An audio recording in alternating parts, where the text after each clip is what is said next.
Le chapitre 7 des Romains parle de la condamnation par la loi. Et la grosse question est celle de la délivrance de la mort qui est devenue une chose si réelle, si terrible et si intolérable à cause du réveil spirituel expérimenté. Romains 6 montre que cette libération de la mort se fait par notre union avec Christ dans sa mort et sa résurrection. Romains 8 transfère la loi de l'extérieur, où elle agissait comme une obligation imposée, à l'intérieur, où elle devient un pouvoir accordé. Ainsi, la nouvelle alliance est écrite par l'Esprit du Dieu vivant. Voyez 2 Corinthiens chapitre 3 et 4. Cela nous aidera si nous pensons de nouveau à l'image mentale de Paul. Il avait dans sa pensée des gladiateurs dans l'arène. Souvenons-nous que sa lettre était adressée aux Romains et que ce sont des scènes familières pour eux qui y sont dépeintes. Lorsque le gladiateur victorieux avait reçu du juge le signal qui signifiait par le pouce dirigé vers le sol la sentence de mort pour son adversaire, il devait traîner le corps de sa victime autour de l'arène pour recevoir les applaudissements des spectateurs. C'était une chose horrible et répugnante, et celui qui devait la faire ne pensait sans doute qu'à arriver à la sortie. Paul se représente l'un de s'écriant en lui-même « Misérable que je suis, qui me délivrera de ce corps de mort ?» Puis, découvrant une issue, il est libéré. Grâce soit rendue à Dieu. Voici l'issue. Cela est rapporté dans l'expérience chrétienne, et l'issue pour le misérable étant Jésus-Christ notre Seigneur. Romains 7, 24, 25. Cette délivrance a été expliquée plus pleinement par la mort, l'ensevelissement et la résurrection de notre Seigneur. La mort de Christ doit donc être expérimentée dans la vie du croyant, par le secours du Saint-Esprit, par une identification délibérée de la foi. Alors, la résurrection de Christ est également expérimentée comme une puissance présente, libératrice et victorieuse, ou comme la puissance par laquelle le croyant, par son esprit, met à mort les œuvres de la chair. Peut-être la raison première, celle qui empêche de faire la distinction dont nous parlons, est-elle liée à la différence qu'il y a entre le mysticisme et la spiritualité. C'est en cela que non seulement le monde est dans l'erreur, la chrétienté est trompée. En réalité, une très grande proportion de ceux qui se regardent comme chrétiens sont incapables de distinguer entre l'esthétisme qui professe le sens du beau ou l'ascétisme qui pratique le renoncement à soi et la spiritualité. Le fait est que ce sont là deux domaines entièrement différents et la parole de Dieu les sépare nettement.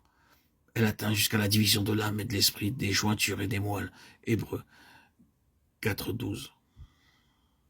Lorsque nous parlons de Caïn et de la voix de Caïn, Jude 11, nous avons l'habitude de nous rappeler immédiatement son acte de meurtre issu de la jalousie et de la méchanceté. Nous nous souvenons de son attitude maussade, querelleuse, pétulante, susceptible ou même insolente à l'égard de Dieu. Mais il y a un autre point que nous ne devons pas négliger. Il nous faut être juste à l'égard de Caïn pour bien saisir toute la situation. Caïn n'ignorait pas Dieu, il n'excluait pas Dieu, il n'était pas dans le sens habituel du mot anathé, il reconnaissait Dieu. Ensuite, il construisit un autel à Dieu. Bien plus, il choisit certainement les produits les meilleurs de son dur labeur comme étant dignes de Dieu, et il les lui apporta. Il y avait en cela un acte pieux dans la religion. Caïn adora avec tout son sens de l'esthétique, et Caïn tua son frère. Les Juifs ont fait la même chose au jour de Christ. La chrétienté est grandement constituée par ce même sens. Son architecture, ses rites, sa musique, ses ornements, ses effets de lumière ou d'ombre, ses notes, son atmosphère, ses vêtements, et ainsi de suite. Tout cela vient de l'âme. Mais Caïn n'est pas arrivé à Dieu, et les Juifs n'ont pas satisfait Dieu. La mort spirituelle marque tout ce domaine, et bien que l'on puisse y avoir des émotions intenses qui créent des résolutions, des pensées élevées et des désirs, il ne se produira pas de changement véritable dans la nature de ces croyants, et il leur faudra des doses renouvelées de ces émotions pour maintenir une mesure de propre satisfaction pour l'âme et pour eux-mêmes. Toutes les religions ont plus ou moins ce trait psychique en commun. Et c'est ici que l'erreur fatale a été commise par beaucoup de gens religieux. Ils pensent que l'on ne doit pas toucher aux autres religions, dans lesquelles les adeptes sont certainement dévoués et sincères, et qu'il faut reconnaître et accepter ce qu'il y a de bon en elles. Cela, c'est confondre la religion avec ce que la Bible appelle être spirituel. La religion peut s'élever à des hauteurs très grandes et sombrer dans de terribles profondeurs. C'est la même chose qui peut avoir ces deux aspects. Mais cette chose ne saurait jamais s'élever au-dessus du niveau humain. Elle n'arrive jamais réellement à Dieu. La religion peut être le plus grand ennemi de la vraie pensée de Dieu parce qu'elle est la meilleure séduction de Satan. L'ascétisme n'est pas plus spirituel que l'esthétisme.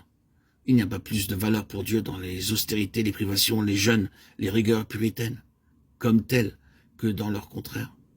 La simplicité peut ouvrir l'accès à Dieu, mais elle n'est pas nécessairement spirituelle. Elle peut être simplement une question de goût. Combien les pensées et les inspirations les plus sublimes peuvent souvent accompagner dans la poésie, la musique et l'art, la dégénération et la débauche morale. Combien le mystique peut s'approcher de la vérité dans sa perception et son interprétation. Quelle chose merveilleuse peut voir l'imagination même dans la Bible. Quel tressaillement de crainte, d'admiration, d'extase peuvent émouvoir un auditoire ou une assemblée sous l'effet de la puissance d'une âme. Et il est possible que tout cela ne soit qu'un monde faux, sans résultat divin ou éternel. Tout cela peut ne satisfaire que cette vie terrestre, l'attirer de sa monotonie, mais tout finit là. Dans quel monde artificiel nous vivons? Nous voyons alors que la musique se répand, que les éléments romantiques sont en évidence, que les vêtements et les brillants et les personnalités humaines paradent, combien l'orgueil et la rivalité s'affirment, et quelle puissance de prétention pénètre dans l'atmosphère. Oui, un monde artificiel. Nous y avons été et nous connaissons les réactions qui viennent ensuite. Combien tout est vide, combien tout est vain. Un fruit de la mer morte. La tragédie dans ce mélodrame, c'est que c'est là la vie véritable pour beaucoup. Ce monde de l'âme, c'est une imitation du diable. Tout y est faux. Où que nous le trouvions associé à la religion ou ailleurs.